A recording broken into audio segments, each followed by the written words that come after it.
welcome everybody to the Texas Multifamily Masters chapter. For those who don't know, we kind of help run, basically we're part of the Multifamily Masters group. It's a national meetup group with basically about 40 to 60 chapters across the world, actually, not national, international. And so, mostly focused in the US with a few outside of that. And, as part of this, right, kind of rewind to COVID, right? We used to do these meetups in person, very successful meetups. And due to COVID, right, we moved them online, and we figured rather than us in Houston do ours and the Dallas people do theirs and the Austin people do theirs, we figured it'd be smarter to combine and do a combined Texas one. And so with that said, that's kind of the event that you guys are on. So if you've never been on part of this event, right, essentially what we'll do a 45-minute presentation panel. And then at the very end of it, we'll do a little bit of Q&A, and then we'll stop, and then we will do breakout sessions, right? We are big believers that your network is your net worth, right? It's all about people you know. Everyone on this call, or at least in the leadership, we've done a deal with, actually, now that I think about it, one way or another. And so, John, who finally got that one in, it's powerful, right? The people you meet is a big part of it. So why not better than do breakouts and get to have a smaller, intimate group with 4, 5, 6, 7 people. So stay tuned for that at the very end. And, with that said, right, today's topic is going to be about multifamily financing and kind of a pulse on the market.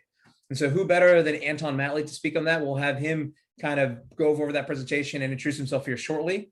But I want to go ahead and introduce myself. My name is Ferris. I am a managing member of Disrupt Equity. And basically we have properties throughout Texas and Georgia. I guess we're selling some of the Georgia stuff, so we'll have less in Georgia, but still doing that. And, we are vertically integrated. We have our management company, Disrupt Management, that does first and third party management and looking for opportunities. So if anyone has any awesome opportunities, please let us know. With that said, I'll let Ben go ahead and introduce himself.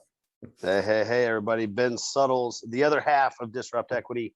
Like Ferris had mentioned, we are buyers in Texas as well as in Georgia. We spend a lot of time on the asset management and property management side of the business. We are vertically integrated with partnerships, on both the financing side with Mr. Anton Mattli, as well as on the insurance side, through Strategic Insurance Group and Mr. Dan Kaderka. So a lot of brands that we're very proud of, continue to work to improve and grow. So we appreciate you guys, coming out and taking some time out of your evening. I wanted to say something personally just about Mr. Anton. Anton has been a partner of ours, not only a true partner, in the sense of peak financing, but also just a partner with these deals over the last 3 or 4 years. He has constantly under-promised and over-delivered. The most straight shooter, good, bad, or ugly, that we've ever met in the industry, and will ultimately be another set of eyes for your deal. So, we couldn't have asked for a better person that's going to help us put the right debt on our deals than him. So I'm excited to have him tonight, and you'll hear all the great golden nuggets here coming up. That's all I got. All right. So with that said, we will go ahead and hand it off to our Dallas friends. Let's see, Neil, you want to kick it off? Sure. My name is Neil Bertrand. I'm with Reed Group. We are also a vertically integrated investment company, have property management and construction in-house with assets in Texas and Florida. We are set to break ground later this year on the first 2 of 5 new development projects totaling 2,187 units, and submitted an LOI today on 248 units here in the DFW area. And I'll just kind of piggyback off of what Ben said about Anton. And what I'll say about Anton is, if you are ever talking to the smartest man in the room and Anton walks in, that person is no longer the smartest man in the room. So, John, how about you, buddy? Yeah, John, you want to continue next? Absolutely. John Montero, based here in Frisco, Texas, in the Dallas Metroplex, multifamily developer and syndicator, co-GP on a lot of other deals with other folks, including the Disrupt guys. 5,400 doors, either under management or two deals that were finished our capital raise on and will be closing here in the next month. So focus solely on Texas, DFW, San Antonio, and Houston, new development, as well as A and B class assets in those primary markets in Texas. I will hand it over to Ronnie. Hey, thanks everyone for joining. My name is Ronnie Phillip. I'm with the Kingly Group. We're a real estate private equity firm based in Dallas, Texas. We focus on Class A and B multifamily in the Sun Belt region. We like Texas. We like Georgia. We also like the Carolinas, and also some West Coast markets like Denver, Phoenix, and Colorado, and Las Vegas. So Anton is a great guy. We've done 3 transactions with him, so excited to hear him speak more on financing. All right, so I guess we've all introduced Anton in some fashion or another. So with that said, last but not least, Anton, do you want to go ahead and introduce yourself, a little bit of your background, and go ahead and just kick it off? Yeah, sure, absolutely. Thanks for all the kind words. It's almost embarrassing to hear that. Now the pressure is on that I actually add some value. Anton Madeley, that strange accent, even though I've been living in Dallas, is not from Texas. I grew up in Switzerland, went into finance. One of the things that I'm joking about as a Swiss, you go into chocolate making, cheese manufacturing, or Swiss watches, or then banking, and I happen to be in banking.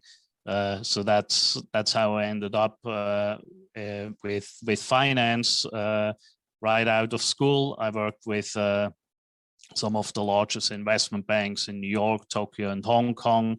And after that, I left, and we had a number of projects, including ground-up developments in the US, one of them in Dallas. And that's really what brought me to Texas roughly 15 years ago.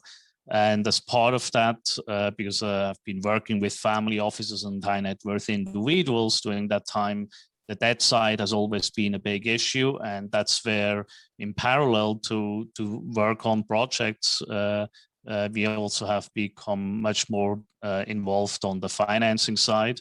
And that's how peak financing has been essentially come to life. And I'm happy to be part of that multifamily masters group here in Dallas with Neil, John, and Ronnie as that chapter, because it's all individuals that actually are in that business. They do not just talk about, they actually do business. Right, so when you go in to meetups, whether they're virtual meetups or physical meetups, we hopefully are back to those very soon. Pick some of the meetups where you actually have the organizers that are doing business in that space, because that also will attract many other players in the same space that are also active. So it adds much more value to everyone who joins these meetups. So that's just as a brief introduction. Now I have a couple of slides. I do not want to bore you with too many slides. Again, the topic today is debt market update on the multifamily front. But after going through a couple of slides, I would say it makes sense that you also have a chance to ask questions. And usually Ben and Ferris, they are not timid in tossing some curveballs at me. So I'm happy to answer any questions that you have. So I'm not sure, is it possible for me to share? Yeah, I made you a co-host, Anton, so it should be good to go now. All right, very good. We'll only throw a few curveballs at you, Anton. Don't worry, man. Yeah, we'll have Ben teach everyone how to calculate IRR by hand, and then the rest. Oh. Very good. So can you see that screen? Yep. All right, very good. So that's on everyone's mind right now, right? Is it inflation? Yes, I think now everyone agrees that we have inflation. I talked on the real estate guys. I'm on one of their trusted advisors, and at the beginning of the year, Robert Helms always goes through a podcast asking a number of his partners and trusted sources for their opinion where we are going in that year. And in January, one of the questions naturally was, where are interest rates going? At that point, the 10-year Treasury was at 115. And I mentioned that I think we will see 150 definitely very soon. And I wouldn't be surprised to see a 2% in front later in the year. A little bit more than a month later, we already hit the 150 mark. That was definitely surprising to me that it happened that fast. We went up to more than 170 for a brief period in March, and then we retracted to 150. And guess where we are today? We are back to the 170 mark. And if you have followed any of the Fed comments, they always talk about, well, it's only transitional. It will all come back very quickly. So yes, we see a big spike in inflationary pressure, but then we are back to the 2% mark. Right now, the markets disagree with that. So they have more of a 2.5 plus, and I would not be surprised if we see hitting that 3% mark as a expectation going forward. Right, so I think that is important for you as an investor. Obviously, when it comes to your cap rates, that has an impact there. I'm not talking about the spread between cap rates and the 10-year Treasury, because everyone has different opinions there. But even if the spread is not changing, I think it's still important that you need to recognize that the 10-year Treasury likely will see additional pressure this year. Now, when we look at going back roughly 10 years, right? So it's kind of important to recognize, yes, we are at the very low level when it comes to when we are at a higher level now than we were in January, right? In January, we were roughly at the bottom mark at 50 basis points of the 10-year Treasury. Now we are back to 170. So that appears to be a very steep ride up, and it definitely is. But when we look historically, we are still at the very low level. And when you consider this, particularly compared with where we were in 2018, late in 2018, we are still in a very good spot there. So I think it's important to put all of that a little bit into perspective. Now, when it comes to the short-term rates, right? So it's always important that the Fed essentially has control over the short-term rates, what they're pushing out there. And the range that they put into place. When it comes to the longer term, the government essentially has to buy back bonds in order to control any potentially higher yields. Now, when it comes to the short-term rates, naturally we all now know what has happened over the last roughly 10 years. With multiple quantitative easing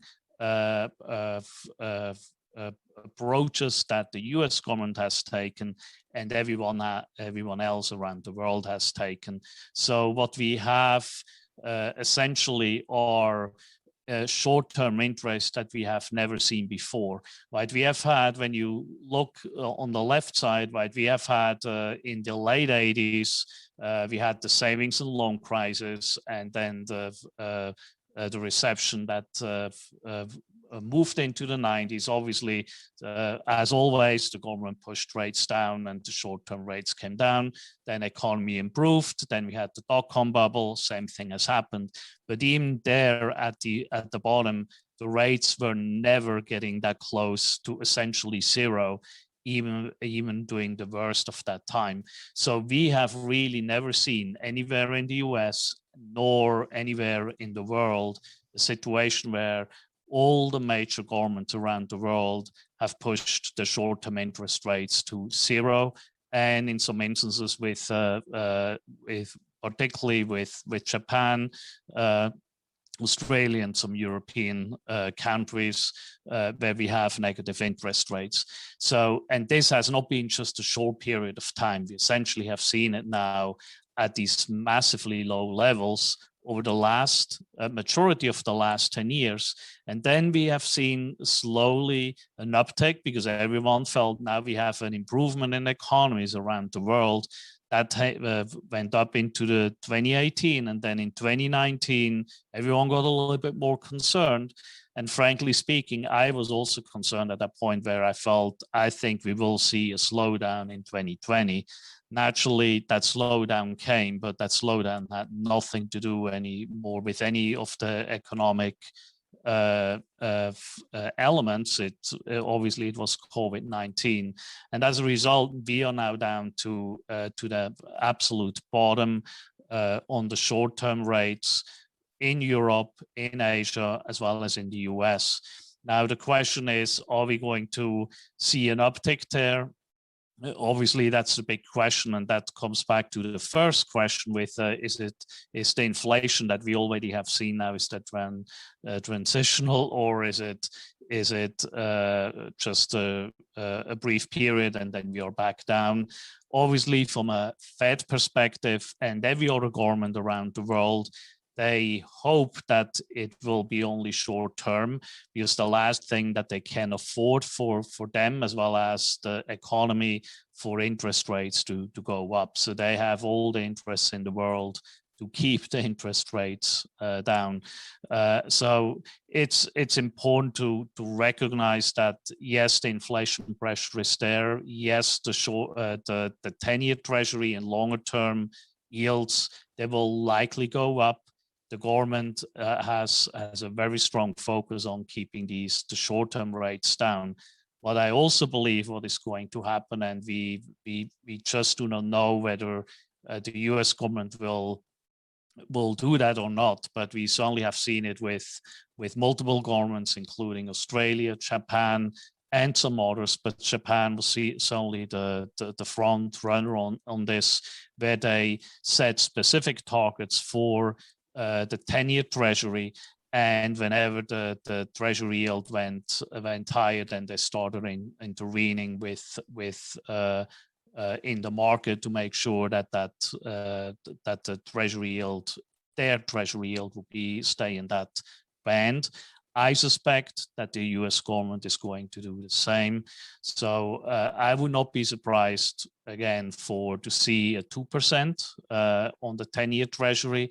But once we hit that and get above that, then I think the pressure will be on the US government to set some form of a range where they immediately start to intervene when it goes higher. Because again, the impact on not just the stock market, but for everyone else, corporate borrowers and so on, not just the government as a borrower, will be very, very significant there. So I don't have a crystal ball. That's just what I think is going to happen. Let's talk quickly about the COVID-19 reserves. Initially, when COVID-19 hit, agencies were really very reactive, very quickly, in a positive fashion, in my view, right? Rather than just shutting down the operation, saying, oh, we are putting everything on hold, like what we have seen in the CMBS market and bridge market. They have more or less, other than for a very brief period of time, for maybe a week, they have continued to lend and support the multifamily market in a very solid fashion. The only negative part of that was that to protect themselves, that they implemented the principal and interest, and initially even taxes and insurance and everything else in their reserves.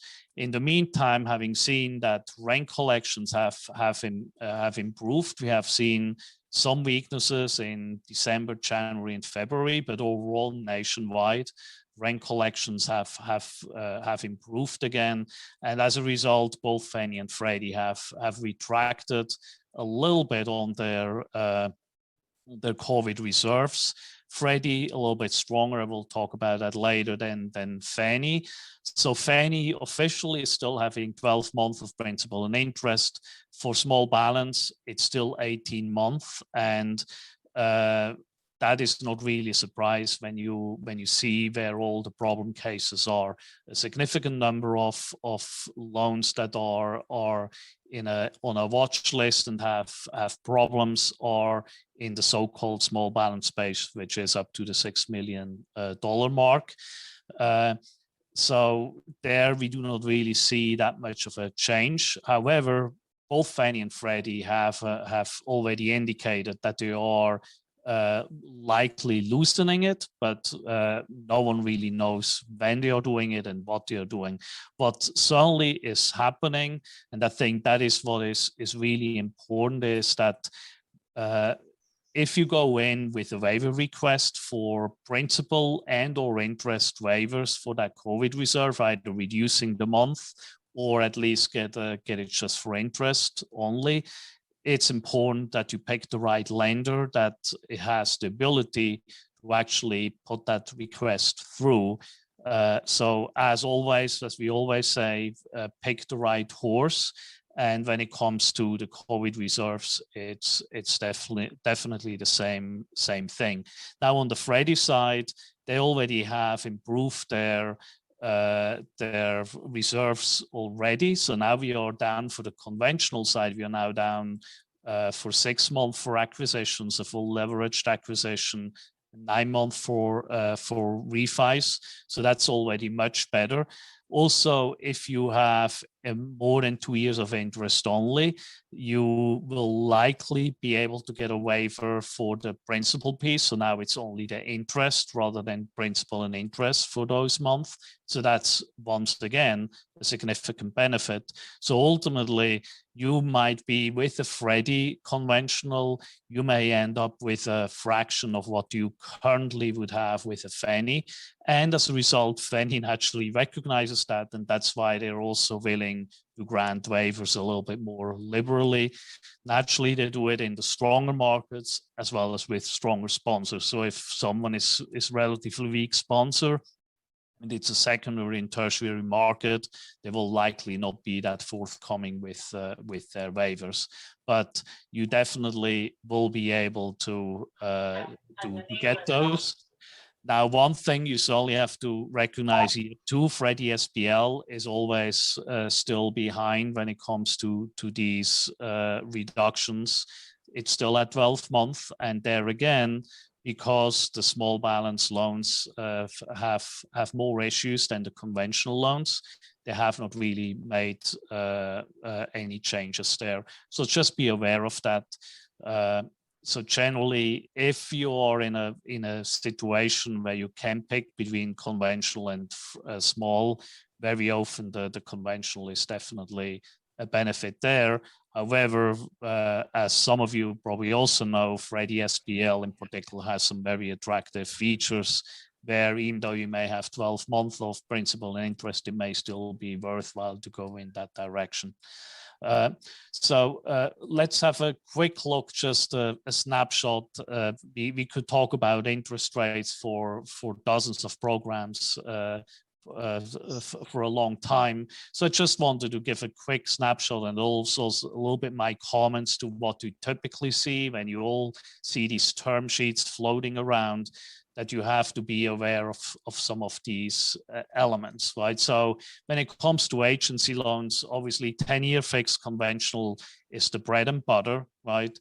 Now, what I want to point out is, and when you look at the interest rate where I'm put it up at 3.3 to 3.8, this is really what you're essentially facing out there in the real world, right? When you see 3.3 as a quote, you have to wonder, well, is that what I'm going to get, or is that just the best possible rate? And it has to do with affordability waivers that you may get. In some instances, maybe green rewards waiver for reducing your energy consumption and water usage. It may depend on you as a sponsor. If they really like a submarket, they are more aggressive. But particularly when it comes to affordability of a property, and they feel that they really want to push a particular deal through, you will be close to that lower end if you are on the opposite side, then you may be up to the 3.8, by just as an example. And that is really important for you to understand. At the same time, sometimes we also see these crazy rates when people talk about, well, you still can get a 10-year fixed at 3%. Yes, technically you can. With lower leverage, you can certainly do that. There are some programs where you may get even below the 3% mark. But when you look at what the typical syndicator is looking for, then it's just not realistic to go with these numbers. The same applies also to the conventional arms. There, again, a lot of difference whether you have a full leveraged loan and you do not have an affordability element to it. You will be definitely above the 3% mark all in as a start rate. Whereas if you have a low leverage loan, you may be below the 2.5% mark, right?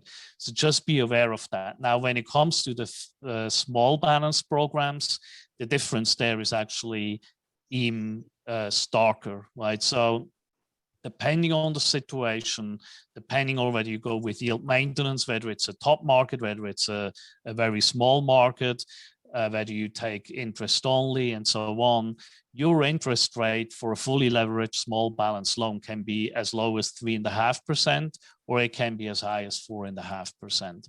And this is important, again, for you to understand that you are not just making assumptions based on a term sheet that is being tossed at you that very often just shows you the best possible scenario, but you really need to understand where the pricing will come in for that scenario that you are actually working with, for you as a sponsor, for the property, for the submarket, and for the leverage and interest only that you want.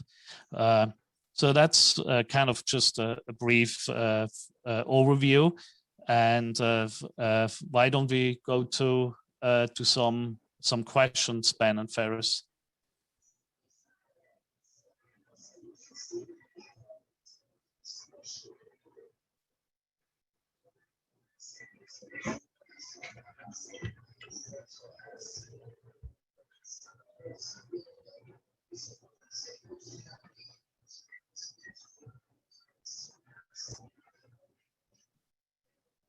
I'm not sure. I apologize. I was talking on mute. Can you hear me? Okay. Yeah. Now we okay. My question is, I'll kick it off with one question. What is the relationship between leverage, IO, and interest rate? Right? What are the thresholds? What do people need to know about? I think that's one thing that most newer sponsors don't really understand. I think it would help kind of clarify for people. Yes, sure. Now, leverage, I think is obvious, right? If you the maximal leverage, whether it's 80%, that's great, right? Now, the challenge is when you have a high leverage and also on maximum interest only, a lender will essentially do an exit test, and every program has its own so-called exit test. But the higher the initial leverage, as you can imagine, the harder it is to bring the leverage at the exit at the end of the term of that loan, let's say 10 years down the road, to, let's say, 70% LTV, an implied 70% LTV after 10 years. It wouldn't be possible if you had, let's say, a 10-year interest only, unless you also have a significant improvement in your NOI, and even if you had a slight uptake in your cap rate. So the more years of interest only that you want to have on your loan, the likely it will be that your leverage will come down. And if you focus more on maximum leverage, you likely will have less, a smaller number of interest only. Got it. And maybe a not necessarily a quantifiable question, but what's your favorite spot to be in? You kind of on the threshold. The favorite spot of what? Yeah, if you were to make, like, where do you think a operator should be? Right? Do you think they should go 80% leverage, or do you think they should go 65%? I mean, what is your kind of favorite if you were to go do let's say you're going to do an 80s construction stabilized deal? Yeah. So I would say my personal sweet spot is probably 70 to 75. I would not go above 75, even if I could. I would rather have more interest only. And the reason for that is simple, right? When you look back to 2008, as well as previous downturns, you have to expect, even for multifamily, even if it's briefly, you should expect that your property may lose value around the 20% mark, right? That does not mean that it will not recover within 1, 2, or 3 years, and you're back to where you were that pre-crash, if you want to call it that way. But if you are in a situation during that period where you are in some form of distress, or you, worst case, you would have to refinance, at least you are still having that cushion in place. Whereas if you go with a full 80% leverage, your risk is still manageable, but you have to recognize that you take a higher risk. So if I went with a 80%, then I would immediately, if I were in that situation, I would add additional cushion on my equity base so that I can cover for that potential downfall.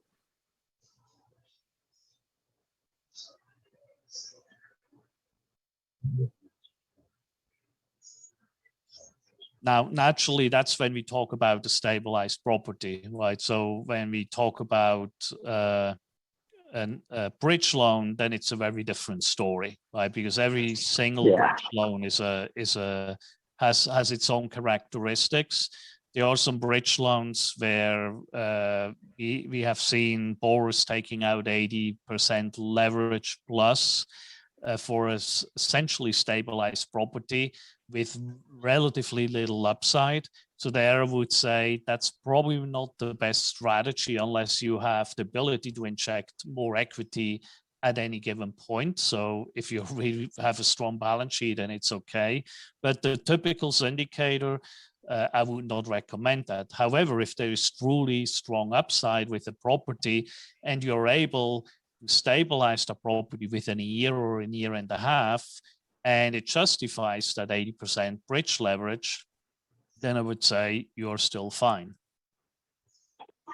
All right. Well, then maybe on that same vein, this is the new hot topic, but what are your thoughts on essentially doing, a 10-year fixed versus going with a floater, right? And kind of what should people consider in each of those cases? Yeah, that's a very good question, right? And we went through that just recently in one of your deals. I think it really depends on a case-by-case basis and where the market at this point is. I would say until maybe 2 weeks ago, when we were back into the 150 range for the 10-year treasury, the difference between the fixed rate and the starting rate for the 10-year floater shrunk sufficiently that I would say you probably are better off to go with a 10-year fixed, as long as you have that long-term hold view. However, if you have a situation where you are today, where again the 10-year treasury is at 170, and on top of it, to be really flexible, you would have to go with a step down prepay. Your difference between the floater and the step down 10-year fixed rate is likely 60 or 70 basis points, right? Plus. So once you reach that level, I will personally feel that with a floater, you have more flexibility and you also take more risks. I fully understand that, right? You take that risk of interest rates moving up, but for the amount that you save, I would recommend to go more aggressive on the interest rate cap. So buy that down so that you know already ahead of time for the next 3 years at least, or 5 years out, that your maximum interest rate, even with a floating rate loan, is within a range that is workable for you. right? So you have, with that, you have the protection, and at the same time, you have also all the flexibility you need in the world. If the market improves further and you can sell, or you can refinance in 2-3 years, it's much easier when you have a floater compared to a fixed rate agency loan, particularly if you go with a yield maintenance to save on the interest rate. All right. And then maybe for people, do you want to explain to them what a cap is? Because that is one of the key things for an operator is just to be aware of, right? Whenever going with a floater, but it's also kind of a powerful tool. So it might be good just to kind of add value to explain that to people. Oh, sure. So when you take out any type of floating rate loan, with most lenders, other than maybe banks, right? But it's only most bridge lenders and all agency lenders that do floating rate loans. They will require you to take out so-called interest rate cap.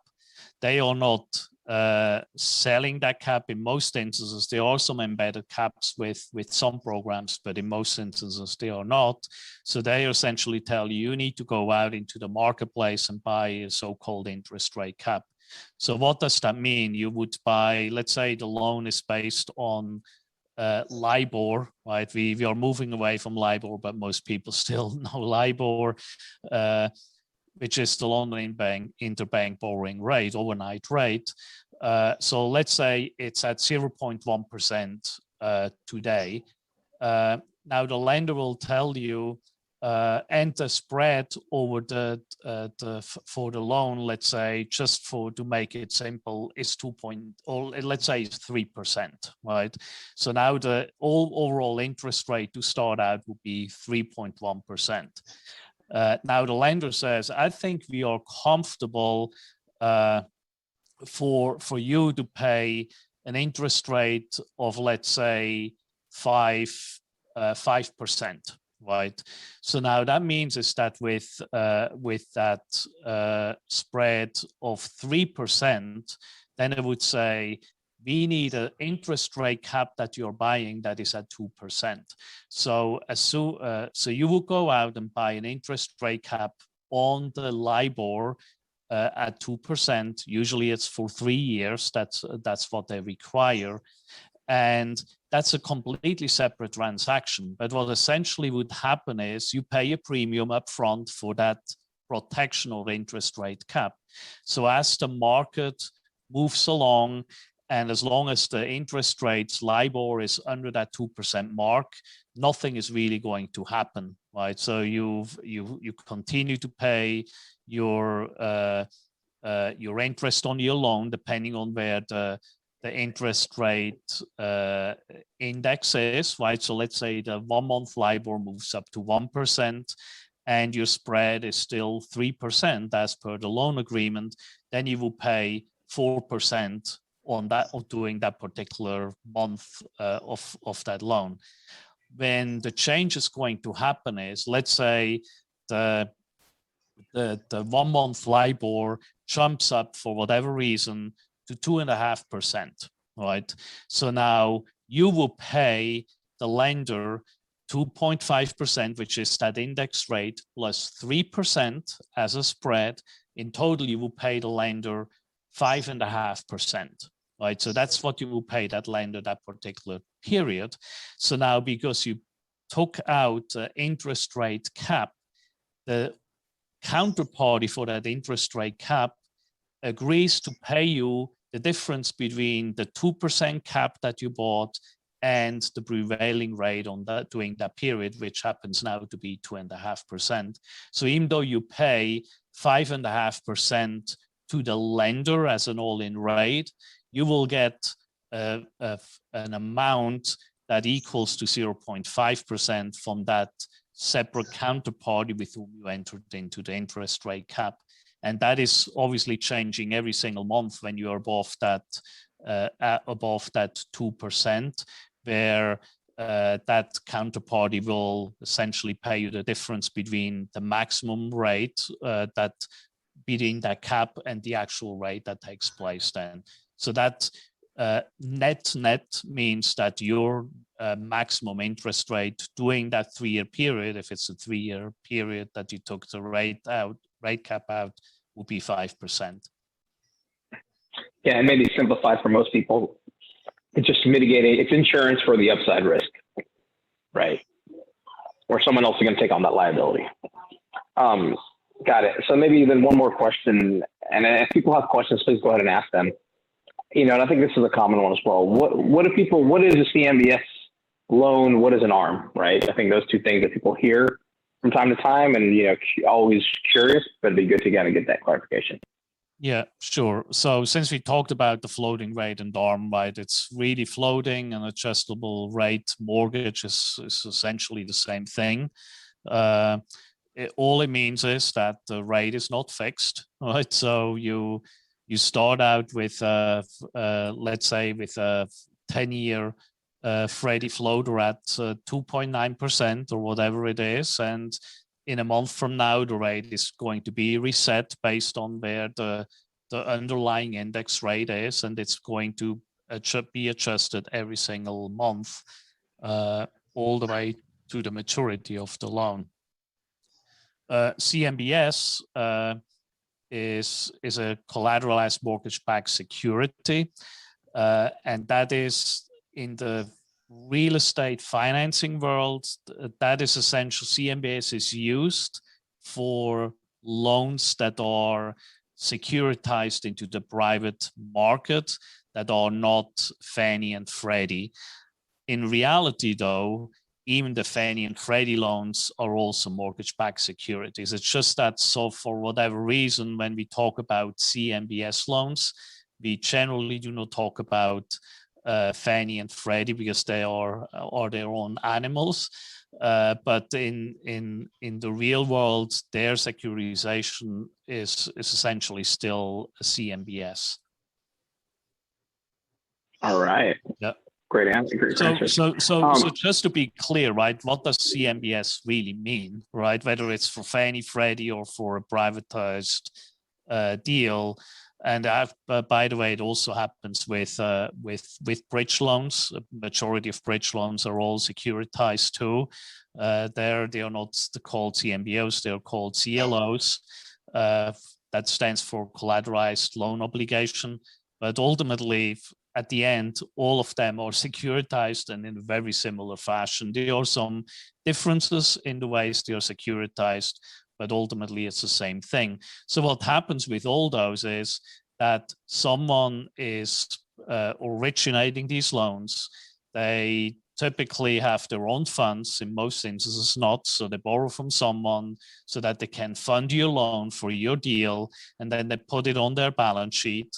Once they have a number of loans together, then they securitize it or send it over to someone to securitize it. They pool it into a single security, and then it's being sold into the public, mostly public marketplace. It could be private, in most cases public marketplace. And then you go out into the market and you can buy a security that includes the loan that you took out on your property. All right. And then maybe one last question, because it's kind of the same vein. I think people hear this from time to time, but what does it mean for a loan to be fully delegated, right? What is that? Because I think as a sponsor, right, that was something powerful that I learned early on, right, and kind of how that works. So I think it'd be good to kind of explain that for people as well. Yes. Unfortunately, there are not that many left that are truly fully delegated, right? We essentially want to go in with some form of waiver request with virtually every deal.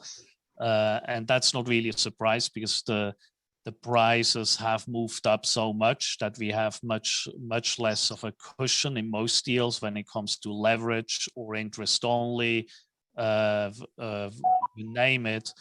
And so it doesn't happen too often that you are truly fully delegated. But what it essentially means is that that's not the case with Freddie, because Freddie will review every single deal and they will make the final decision once the package is submitted to Freddie. It doesn't matter if it's a small balance loan or a conventional loan. So it's only applicable to Fannie. And the Fannie gives the Fannie lenders so-called delegated authority within a certain framework. So if a loan meets certain requirements, then the lender can underwrite that deal and make the credit decision completely independent from Fannie, close the loan, package it, and then submit it to Fannie afterwards. And Fannie will do reviews of all these loans that were done on a delegated basis. And as long as they're happy with it, then nothing happens. If they're unhappy, then go back and tell them, look, going forward, that was not really the way you were supposed to do that. But in essence, that's what the delegated loan is. Got it. But maybe the key thing for people to realize, right? It means that Fannie is allowed to make certain decisions without even ever having to go. Sorry, the lender is allowed to make certain decisions without ever having to go into Fannie for approval. Yes, that's the operating side. That's the powerful side. Yes, that's correct. Where the lender has the ability to essentially make all the decisions and close that loan without having to rely on Fannie to tell them that they cannot do something, right? So it's very powerful because you essentially leave out one other unknown in the deal, right? We already deal with so many issues, right? If it goes into an agency, we deal with them, but we also have issues with the appraiser, with the property condition assessor. We also have issues with if it's an acquisition, with the seller, right? Where collections drop, we have issues with crime that suddenly pop up, whatever it might be. So there are a lot of elements that come into play doing the underwriting to start with. So if you can remove one of those, then it's great. And that's why that delegation is really helpful when it can be done. All righty. I think then maybe that's about it. I mean, Anton, do you have any other specific thing, anything that's key that people should learn and understand kind of about financing that we haven't talked about? Yeah, so maybe just when we talk about the bridge loans, right, they vary so much, right? So the best programs, you can get a bridge loan all-in interest rate around the 3.5% mark. And naturally, people hear that and they feel, well, I can get a bridge loan for 3.5 or 4%. There again, as I mentioned earlier, with that rate chart, yes, for the right deal, for the right sponsor in the right location, but there is such a broad range. Even more so on the bridge side than you would see on the permanent side, where yes, you may start at 3.5%, but other bridge loans may come in the double digits, right? So it's important that when you look at the deal, that you really understand what the true availability is of a bridge financing for that particular market, property, and sponsor. All righty. Well, thank you very much, Anton. Always a wealth of knowledge and, just infinite sets of information about financing. But one last thing, how can people get a hold of you?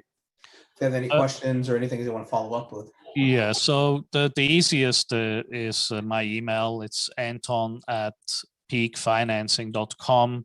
I'm also on Facebook. I'm on LinkedIn. So it's pretty easy to reach me. All righty. Perfect. Well, thank you very much, Anton. I appreciate you taking time out of your day to kind of walk people through it. Yeah. So with that said, we can go ahead